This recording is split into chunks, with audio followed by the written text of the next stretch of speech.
Usapin tungkol sa rice tariffication law. Alamin natin ang punto de vista dyan ni Professor Antonio Contreras dito sa Punto de Vista. Professor.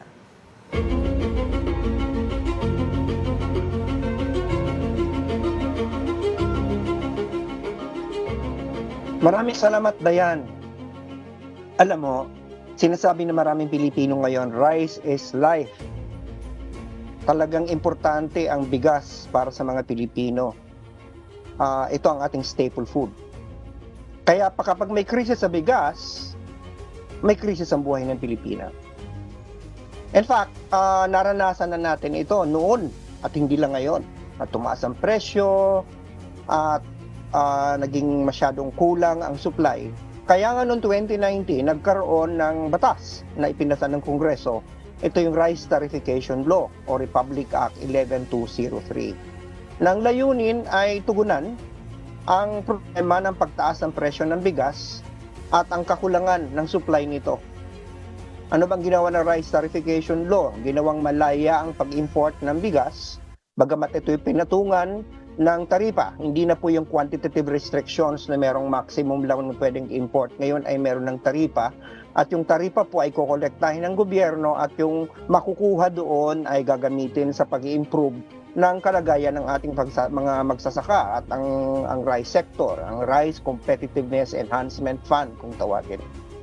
So ang layunin nito ay pababain ng presyo ng bigas, ngunit at the same time, ibalanse ito na ang ating mga magsasaka ay hindi naman malulugi sapagkat kapag masyadong mababa naman ang presyo ng bigas, ay hindi makakapag-compete ang mga local nating mga producers at kailangan natin ng suporta din sa kanila. Ngunit, alalaong baga, sorry, masyadong malalim yung Tagalog ngayon, ano? However, nakita natin na kahit sa ngayon, nararanasan natin ang patuloy na pagtaas ng presyo. At naandyan yung patuloy tayong nababagabag kung hanggang saan ang pagtaas nito. Ito ba'y tanda ng hindi effective ang RA 11203? Alam mo, ang bawat batas na ipinapasa ng Kongreso at sinilalagdaan ng Pangulo, meron niyang layunin. Ngunit kung minsan, may mga pangyayaring hindi natin inaasahan na maaaring ito ay hindi natutupad. At isa sa mga nakikitang problema ngayon sa Rice Tariffication Law ay sapagkat para di umano, mismo ng ang Department of Agriculture, ang kanyang kalihim, nagsabi na parang tali ang kamay ng DA kasi hindi makapag-intervene ang gobyerno ng basta-basta. Bakit po? Sapagkat sa RTL o Rice Tariffication Law, ang National Food Authority ay pinigilan na pong mag-angkat at magbenta ng bigas. Ginawa na lamang po siyang taga-pangalaga ng buffer stock na gagamitin lamang sa panahon ng kalamidad at ito ay bibilhin lamang niya mula sa local farmers.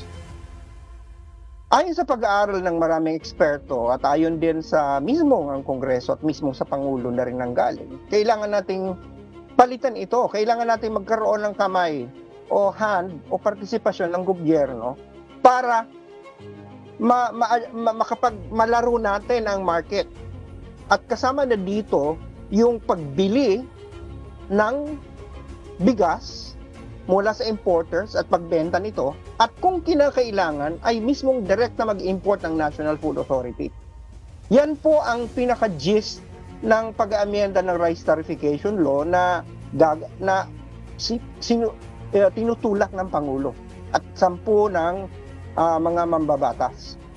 So ito ay isang tanda na responsive ang gobyerno sa problema.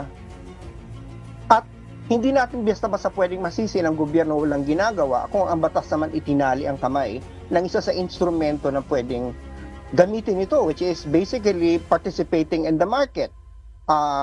At hindi lamang lilimitahan ang National Food Authority na ito'y tagapangalaga lamang ng buffer stock. At importante ding mabanggit na bahagi ng Rice Tariffication Law ang pagkakaroon ng RCEP, yung Rice Competitiveness and RCEF, Rice Competitiveness Enhancement Fund, nagagamitin kasi may mga pagpatuloy pa rin ang pagkolekta ng taripa at kung ano man yung makikitain doon ay gagamitin ngayon sa pag-improve ng ating agrikultura, lalo na sa pagsasaka ng bigas. Andyan ang pag-improve ng mga makinarya, pagbili ng mga binhi, at pagtulong sa ating mga magsasaka. So ito'y pagbabalanse. So ito ay isang magandang hakbang at ito'y dapat nating suportahan sapagkat ito'y para ito sa atin. Sapagkat importante nga sa atin ang bigas. Rice is life. Di ba? Isa yan sa staple natin. At kailangan nating tanggapin na minsan kailangan tayong gumawa ng mga hakbang na sa iba, maaring hindi na nakatanggap-tanggap, pero pagbigyan muna natin sapagkat pinag-aralan naman ito ng mabuti ng ating mga mambabatas at ng mga siyentista at sinusuportahan ng Pangulo. So, hanggang dyan lang muna ang aking punto de vista ngayon, Dayan. Balik sa inyo, dyan sa studio. Maraming salamat, Professor Contreras.